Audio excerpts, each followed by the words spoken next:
مصرع سلوى موميكا الذي اشتهر بالإساءة إلى القرآن الكريم في السويد.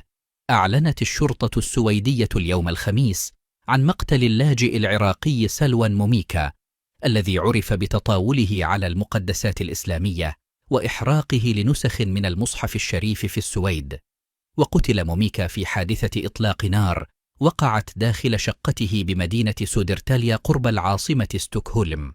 وبحسب ما نقلته وسائل إعلام سويدية، فقد قتل موميكا أثناء بث مباشر بعدما اقتحم مسلح مجهول شقته مساء الأربعاء وأطلق عليه النار ليتم الإعلان عن وفاته لاحقا.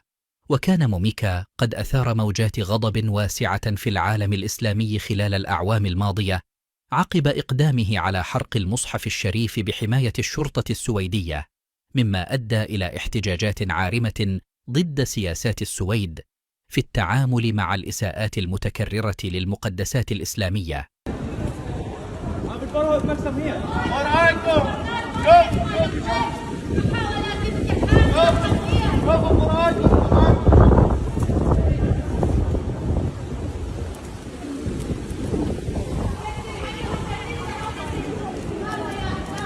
أنا عندي إقامة دائرية عندي.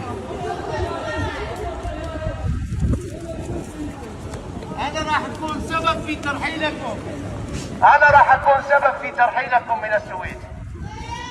لذلك بدأت مصلحة الهجرة بترحيل العراقيين إلى بلاد الإسلام. كل ملفاتكم راح تنفتح. بسم الله الرحمن الرحيم.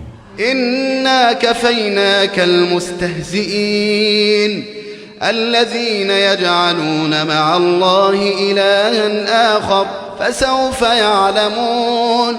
ولقد نعلم أنك يضيق صدرك بما يقولون فسبح بحمد ربك وكن من الساجدين واعبد ربك حتى يأتيك اليقين.